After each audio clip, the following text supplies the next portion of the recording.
पिछले कुछ सालों में मुंबई अपनी उत्तर की तरफ बढ़ती गई और जैसे ही मुंबई में शहरीकरण अर्बनाइजेशन होता गया, मुंबई की समस्याएं भी उतनी बढ़ती गई। चाय, वड़ा पाव और चुनाव की चर्चा के तहत आज हम हैं उत्तर मुंबई के दिंडोशी विधानसभा क्षेत्र में। हमारे साथ यहाँ के तीनों उम्मीदवार होंगे, तीन प्रमुख उम्मीदवार होंगे, उनके साथ चर्चा करेंगे क्या समस्याएं हैं यहाँ की। हमारे साथ यहाँ के मौजूदा विधायक राजहंस सिंह होंगे, जिनसे हम बातचीत करेंगे क्या काम उन्होंने किए हैं, किस तरह का उनका एजेंडा रहेगा। इसके साथ ही साथ हमारे साथ होंगे भाजपा के मोहित कंबोज, जो इस बार शिवसेना से अलग थलग होकर लड़ रहे हैं, और हमारे साथ होंगे एनसीपी के अजित रावराणे, जो भी अपने गठबंधन तोड़कर कांग्रेस के सामने लड़ रहे हैं। क्या समस्याएं हैं दिंडोशी की, आइए जानते हैं। सबसे पहले हम जाएंगे मौजूदा विधायक राजहंस सिंह के पास, उनसे पूछते हैं कौन सा ऐसा मुद्दा है जिसको लेकर आप लोगों के पास जा रहे हैं, वोट मांग रहे हैं। मुद्दा है विकास का। यहाँ पर शिवसेना भारतीय जनता पार्टी के 20 साल तक विधायक थे जी। 20 साल तक विधायक थे और कोई भी काम नहीं हुआ था। 20 साल का बैकलॉग 5 साल में भरने की पूरा प्रयत्न, पूरी कोशिश किया। जिस तालाब पे चल रहा है 20 साल से ये तालाब बना हुआ नहीं था। ये मेरे कार्यकाल में मैंने 3 साल में से इस तालाब को बनाया। ऐसे बहुत सारे कार्य हैं। डिंडोशी का विकास, यही हमारा नारा रहेगा।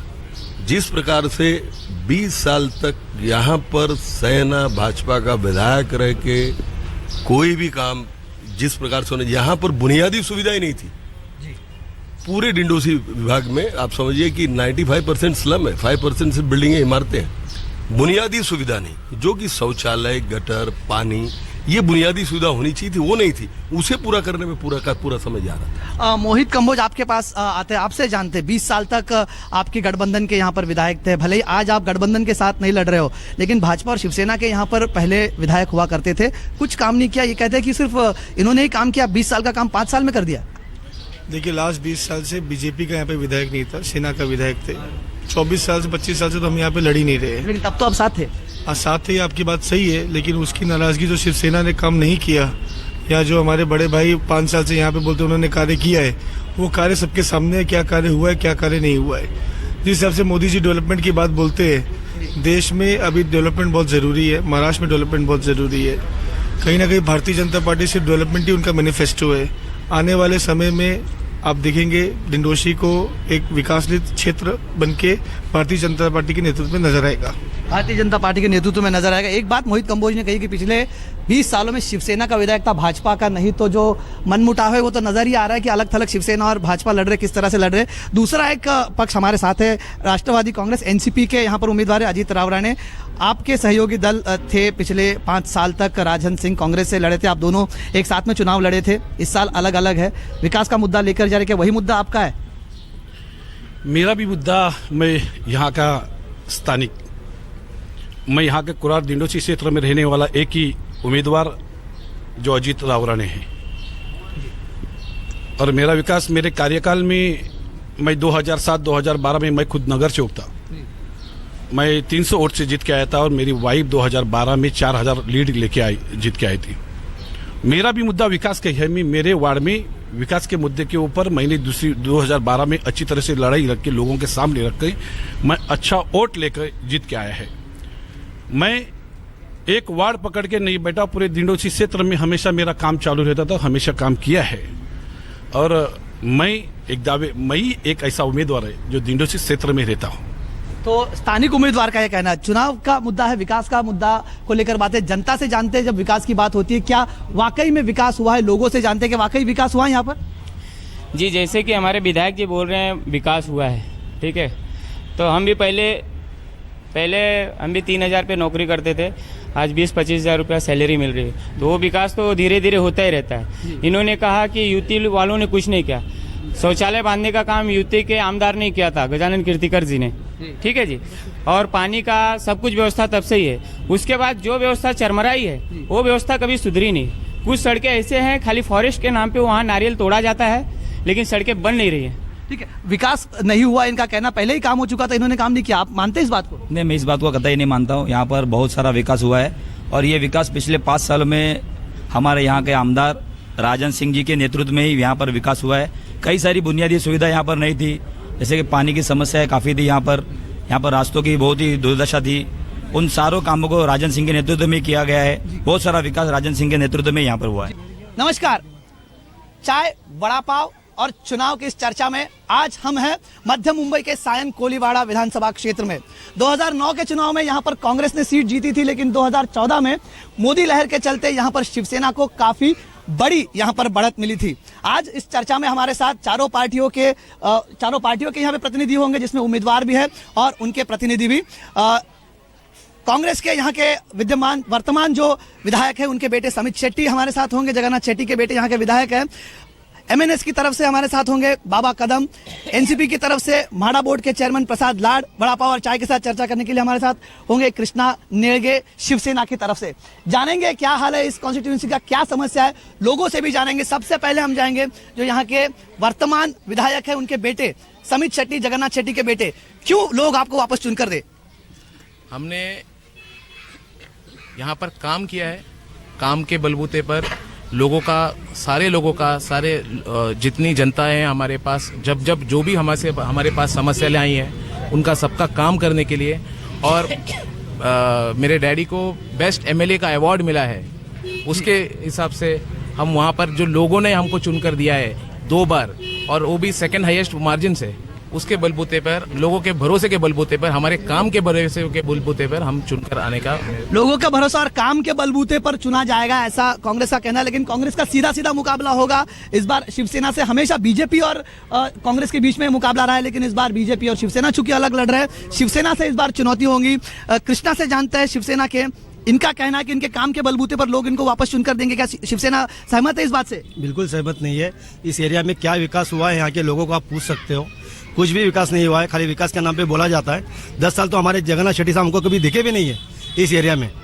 हमारे जो अभी कैंडिडेट मंगेश आतंकवार जी 15 साल यहाँ से नगर सेवक है और कंटिन्यू जीतते आते हैं। इस बार उनको पार्टी ने चांस दिया है और इस बार वही जीतेंगे, विकास के नाम पे वही जीतेंगे। दिखाई नहीं देते कभी यहाँ पर विधायक, इनका कहना है। महाराष्ट्र नवनिर्माण सेना से हम जानते हैं, आप पिछले बार भी इस चुनाव के मैदान में थे, इस बार भी है। दोनों का यह कहना है, इनका कहना है कि काम के बलबूते पर, इनका कहना है कि यहाँ पर विधायक दिखाई नहीं देते। महाराष्ट्र नवनिर्माण सेना की क्या भूमिका है? सर्वप्रथम आज तक वाल्यांचा आम्ही आभारी आहोत की त्यांनी एक मराठी संस्कृत वडापाव आणि चाय हा विषय घेऊन एक चर्चासत्र ठेवलेला आहे। त्याबद्दल मी त्यांचा हिंदी में लोग देश में देखना चाहते हैं इस कार्यक्रम को। उनका मैं आभारी हूँ जिन्होंने महाराष्ट्र की संस्कृति का वडापाव और चाय का प्राधान्य देके जो कार्यक्रम रखा है, उसके लिए उनका मैं आभारी हूँ जी। आज जो चर्चा चालू है, यहाँ के एमएलए अपने जो इतने साल 15 साल से यहाँ पे है, उन्होंने विकास किया करके कह रहे हैं, लेकिन कहाँ दिखाई दे रहा है विकास? कहाँ बच्चों के लिए खेलने के लिए ग्राउंड है, तरन तालाब है, कौन सी बड़ी चीज बनाई जिन्होंने यहाँ पे हम कर सकते। धारू जैसे एरिया में अगर तरन तालाब स्कूल एकेडमी होती है, यहाँ पे एक बड़ी स्कूल नहीं है, प्राइवेट स्कूल में जाना पड़ता है, बीएमसी स्कूल खाली होती जा रही है। एमएलए कर रहे क्या रहे? स्लम बढ़ता जा रहा है, बढ़ रहे, स्लम्स बढ़ रहा है। यहाँ पर स्लम्स की बहुत बड़ी समस्या। और यहाँ से जो एनसीपी के उम्मीदवार है, इस बार कांग्रेस और एनसीपी अलग थलग लड़ रही है। म्हाडा की बहुत सारी कॉलोनीज इस एरिया में, और म्हाडा के बोर्ड के चेयरमैन ही प्रसाद लाड यहाँ से चुनाव लड़ रहे हैं। उन्हीं से पूछते हैं, आपके सहयोगी थे कांग्रेस पिछले साल, क्या आपको कुछ काम दिखाई दे रहा है यहाँ पर उनका? निश्चित रूप से मैं किसी के ऊपर आरोप करना नहीं चाहूँगा, क्योंकि मैं विकास के मुद्दे पे काम करना चाहता हूँ। और मैंने 2.5 साल में जो म्हाडा का चेयरमैन होने के नाते यहाँ पे जो काम किया है, फिर वो प्रतीक्षा नगर हो, एंटोपिल म्हाडा कॉलोनी हो, या बंगालपुरा म्हाडा कॉलोनी हो, या इतर पूरे मुंबई का मैं विषय लेके बात कर रहा हूँ कि मेरे से जितना बन सके उतना मैंने काम करने का कोशिश की है। और मैं ये चुनाव 5 एस के ऊपर लड़ना चाहता हूँ, जिसमें शिक्षा, सुरक्षा, समृद्धि, स्वास्थ्य और स्वच्छता, ये 5 विषय को लेकर मैं बात करना चाहूँगा। इस 5 विषय को लेकर अगर मैं ये चुनाव लड़ता हूँ तो ये चुनाव क्षेत्र में 60% स्लम का भाग है, 20% गवर्नमेंट म्हाडा कॉलोनीज और गवर्नमेंट कॉलोनी एमएमआरडीए कॉलोनी का भाग है, और 20% लोग जो डेवलप एरियाज में रहते हैं। मैं इन सभी लोगों के लिए 2,60,000 वोटों के लिए अलग अलग कंसेप्ट लेके काम करने की कोशिश है। और मेरा यही कोशिश रहेगी कि किसी के ऊपर मैं आरोप करना नहीं चाहता हूं, लेकिन मैं विकास के ऊपर और लोगों की सुरक्षा के ऊपर, लोगों की शिक्षा के ऊपर बात करके चुनाव को लड़ना चाहता हूं। विकास, सुरक्षा और शिक्षा का मुद्दा लेकर प्रसाद लाड कह रहे हैं यहाँ पर चुनाव होगा। वोटरों का नब्ज टटोलने के लिए आज हम आए हैं घाटकोपर वेस्ट विधानसभा क्षेत्र। घाटकोपर वेस्ट के बारे में अगर बात करें तो मुंबई उत्तर पूर्व का इलाका है, और ये विधानसभा क्षेत्र अपने आप में खास हो जाता है, क्योंकि यहाँ पर पिछली बार जो विधायक चुनकर आए थे राम कदम, वो बीजेपी के पूनम महाजन को हरा कर आए थे, जो कि इस वक्त सांसद हैं। और इस वक्त जो राम कदम है खुद बीजेपी में आ गए हैं। राम कदम जी, सबसे पहले आपका स्वागत हमसे बातचीत करने के लिए। हमारे साथ दूसरी पार्टियों के जो प्रतिनिधि हैं उनसे हम परिचय कराना चाहेंगे आपका। नासिर खान है हमारे साथ कांग्रेस से और संजय भालेराव हैं एमएनएस से। जनता से सवाल लेने के पहले एक सवाल जो सबके मन में है कि आखिर क्या वजह थी कि आप एमएनएस छोड़ के बीजेपी को ज्वाइन किए? देखो, एक होता है कि पार्टी छोड़ना और दूसरा होता है कि पार्टी छोड़ने के लिए मजबूर होने जैसी परिस्थिति का निर्माण होना। जिसे पार्टी छोड़नी है वो कोई श्राद्ध पक्ष का या पितृपक्ष का इंतजार नहीं करता, क्योंकि श्राद्ध पक्ष में कोई अच्छे कर्म नहीं होते। मुझे ये नहीं समझ में आया कि अच्छा काम करने के बाद भी 80,000 लोगों की मैंने यात्राएं निकाली, लगभग 60,000 बहनों ने मुझे राखी बांधी, 250 के ऊपर बोरिंग मैंने अपने धन से कराई। भारत के अंदर पहला 24 घंटा खुला रहने वाला कार्यालय मैंने घाटकोर में शुरू करा, जिसे दरवाजा ही नहीं 24 घंटा वहाँ खुला है। कांग्रेस की सरकार थी, आप लोग के ऊपर आरोप आ रहा है कि आप लोगों ने उतना धन नहीं दिया जो कि पुनर्वसन के लिए जरूरी था।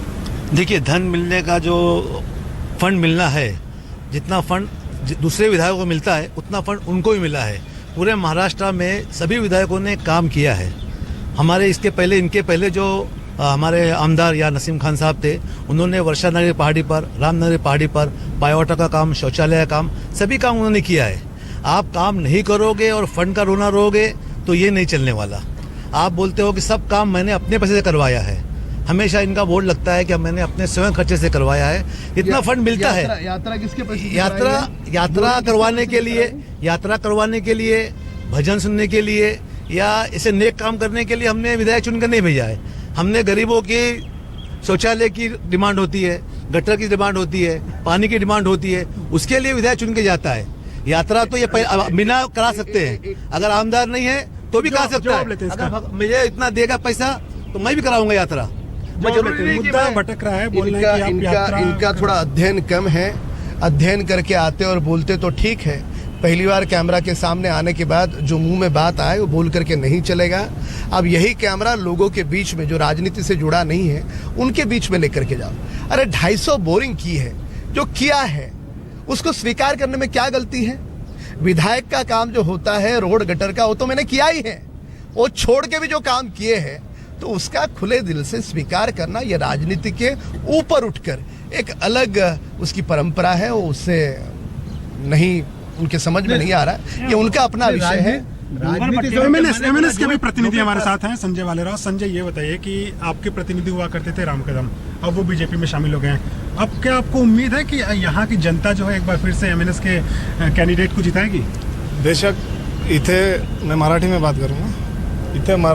इथे घाटकोपर वेस्टमध्ये 3,05,000 टोटल वोटर्स आहेत, त्यातले 1,90,000 महाराष्ट्रीयन वोटर्स आहेत। आणि महाराष्ट्रीयन वोटर्स हे कोणत्या व्यक्तीला प्रेम नाही करत, हे संघटनेशी प्रेम करतात। आणि सर्वांचा जो लक्ष आहे, जे त्यांचं प्रेम आहे ते फक्त आदरणीय माननीय राजसाहेब ठाकरे आहेत। राजसाहेब ठाकरेंना बघूनच हे मतदान झालं आहे। जेव्हा राम कदम साहेब जेव्हा आमदार झाले तेव्हा ते पार्टीचे मेंबर पण नव्हते। पार्टीचे मेंबर नसताना पण मनसेने ॲक्सेप्ट करून त्यांना आज आमदार बनवलं आहे।